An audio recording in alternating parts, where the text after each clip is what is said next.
আমি মৃত্তিকা মনি বলছিলাম বাড়িধারা থেকে।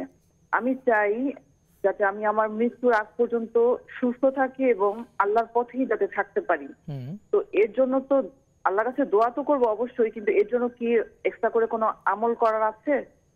আচ্ছা, বাড়িধারা থেকে একজন বোন জানতে চেয়েছেন যে সুস্থতা এবং হিদায়াতের উপর অবিচল থাকবার জন্য নিশ্চয়ই আল্লাহ রাব্বুল আলামিনের কাছে আমরা দোয়া করব, পাশাপাশি বিশেষ কোনো আমল কি আছে?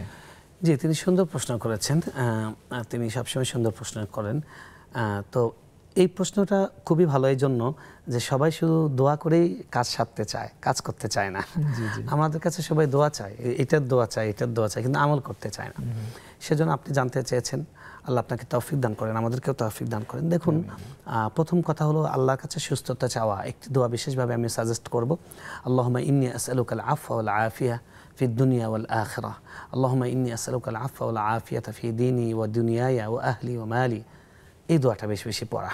শুধু এইটুকু যদি পড়েন আল্লাহুম্মা ইন্নী আসআলুকাল আফওয়া ওয়াল আফিয়া, তাও হবে। এই দোয়াটা রাসূল সাল্লাল্লাহু আলাইহি ওয়াসাল্লাম তার চাচাকে শিখিয়েছেন, খুবই দামি দোয়া। এটা হলো সুস্থ এবং সব দিক থেকে ভালো থাকার দোয়া। আর কি করণীয়? করণীয় হলো দেখুন, আমাদের ইসলামী লাইফস্টাইল ফলো করা।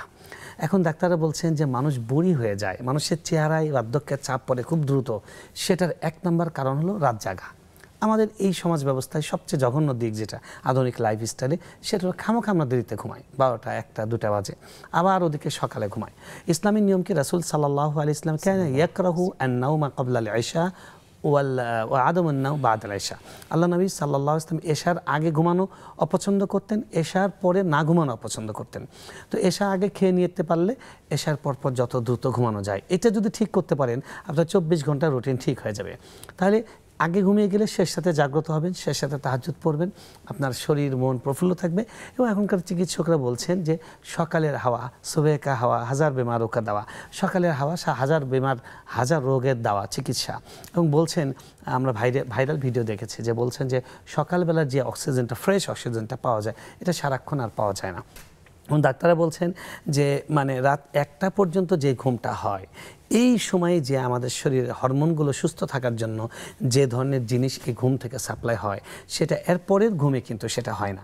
তো সুতরাং এই বাজে অভ্যাস ত্যাগ করতে হবে, ঘুমানোর ইয়েটা ঠিক করতে হবে, রুটিনটা, এবং ঘুম থেকে ওঠার রুটিনটাও ঠিক করতে হবে। এবং সারাদিন আমাদের যে নামাজের রুটিনটা আছে, দেখেন জোহর নামাজ পড়েছেন, এখন খাবার খান, খাবার খেয়ে একটু বিশ্রাম নেন, দিবানিদ্রা। বিবিসি জরিপ করেছে চিকিৎসকদের যে দুপুরবেলা সামান্য নিদ্রা, এটা মানুষের সুস্থতার জন্য অনেক বড় বিষয়।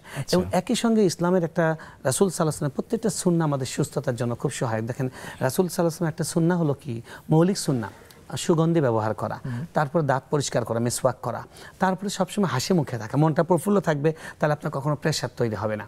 আরেকটা হলো যে খাবারের ক্ষেত্রে রাসূল সাল্লাল্লাহু আলাইহি ওয়াসাল্লাম যে নির্দেশনা দিয়েছেন, যা খাবো হালালটা খাবো। হালালটা কতটুকু খাবো? আল্লাহ রাসূল সাল্লাল্লাহু আলাইহি ওয়াসাল্লাম বলছেন যে মুমিন এক পেটে খায়, আর অমুসলিম যে কাফের সে অনেকগুলো পেটে খায়। তো মুমিন এক পেটে খায় অর্থ কি? সে পেটকে 3 ভাগে ভাগ করবে। এক ভাগে ভাত খাবে বা ভারী খাবার খাবে, আরেক ভাগ পানি, আরেক ভাগ খালি রাখবে। এক পেটকে খালি রেখে খাওয়া, এই 3টা জিনিস যদি আমরা ঠিক করতে পারি, তাহলে ইনশাআল্লাহ আমরা সুস্থ থাকবো যতদিন আল্লাহ হায়াত রেখেছেন, ইনশাআল্লাহ।